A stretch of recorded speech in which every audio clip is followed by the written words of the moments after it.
Today I'm going to be making something that I learned about when I lived in Louisville, Kentucky. And the dish I'm going to make in my Dutch oven here is called a hot brown.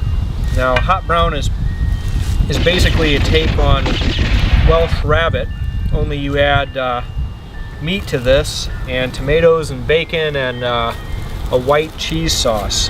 Now, Welsh rabbit, this is Texas toast, by the way. Welsh rabbit is a bread that's covered with a cheese sauce, and you might notice that it's missing rabbit. And the old joke is, well, why is it missing rabbit? And Welsh rabbit is what you would get if you sent a Welshman out to hunt a rabbit. So what I've done here is I've completely covered the bottom of this with bread and brought it up the sides a little bit. And now I've got some smoked turkey that I made, just some slices. I'm going to put these on top. And now I've got some sliced tomatoes that I grew in my garden. I just cut them into little wedges.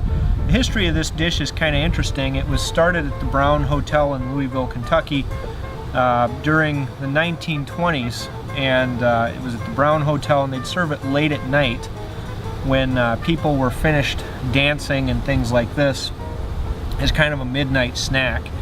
And you can get a hot brown pretty much all over the place in Louisville. Pretty much every restaurant of any import will serve one, and each place has their own take on it. I'm making this one to taste and look, you know, pretty similar to the one that I had at the Brown Hotel. Key difference between mine and the one at the Brown Hotel is I put a little more tomato on there. I like a little bit more variety. And I'll put my lid on, and I need to roast this for a little bit to heat up the turkey and heat up everything. So I'm going to put generous amount of coals on top here. When I cook with a Dutch oven, I like to have more coals coming from the top than from the bottom. And I'll put some down here, just a few. I don't want to burn the bottom of what I'm cooking, and then the rest up here. And this doesn't have to cook very long, 10 minutes or so. Meanwhile, I'm going to make my cheese sauce, and there's a story behind the cheese sauce as well. So I'm about to cheat here. You can make this in the Dutch oven if you want, but in order not to dirty two Dutch ovens, I've decided to just do it over propane outside.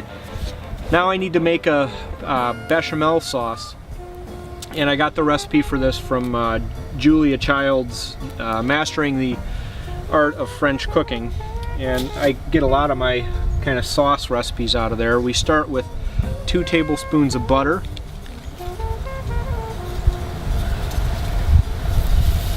and I'm gonna melt that real quick. Notice I had my pan hot before I added the fat. Wasn't like blisteringly hot or anything, but it was warmed up. Now I'm adding 3 tablespoons of flour, and I'm going to stir that up. And what I'm looking for is for the butter to melt and for the flour to form some clumps, like so. So Julia Childs calls for 2 cups of hot milk. That's different than 2 hot milks. So I'm going to just go ahead and kind of stir that in a little bit at a time. What I'm looking for is for the lumps to kind of disappear and have a nice smooth texture before I add more milk. There we go. And to the milk I've already added about a 1/4 teaspoon of salt. Once we get those lumps out, now I add a little more. And what we're going for is kind of a medium thick white sauce. Now the sauce they use in Kentucky is a white cheese sauce, and they call it a mornay sauce. There's a mornay sauce recipe in the Julia Child's book as well. What I'm wanting to do here is let this kind of come to a little simmer, and then I'm going to throw in about a 1/4 to a 1/2 cup of shredded Romano cheese. Now if I lived in an area that had, you know, Pecorino Romano readily available, I would use freshly shredded and things, but I live in the middle of nowhere. I'm going to turn up the heat a little bit here. When that comes to a simmer, I'm going to add about 1/4 to 1/2 cup. Now, one thing you want to be careful of is not to add too much cheese, otherwise you'll get a stringy sauce. So we're just now coming to a simmer. I don't want to let that go too long. I'm going to go ahead and add the cheese. That looks like about 1/8 cup. There's 1/4 cup. I'm going to add a little bit more, see how that looks.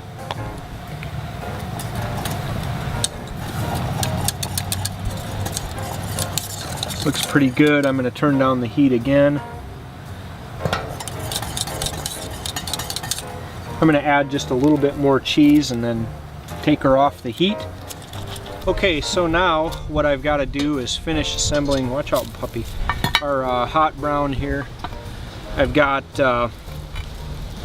this has been roasting, it's good and roasted up. You can see the bread is toasty a little bit.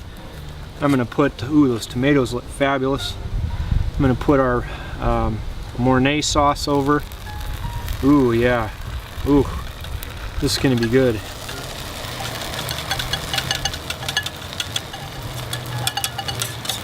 This isn't going to take long to finish.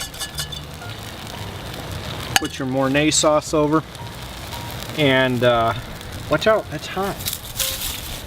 So now I've got some bacon here. This is the last of the bacon from my bacon video, and I just bought another pig, so I figured I'd use it up. Put your smoked bacon on the top there, like so. And now just a little bit more of this Romano cheese, in case it wasn't decadent enough for you. Oh yeah.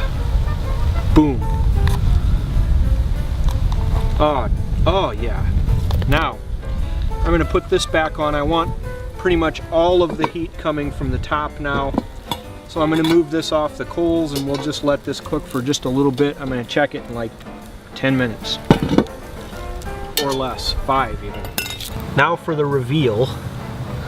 Let's see, it's been about 5-10 minutes. Oh yeah. That looks perfect. The bread is nicely toasted. You've got some bacon on there. The cheese is melted. I'm gonna call it good.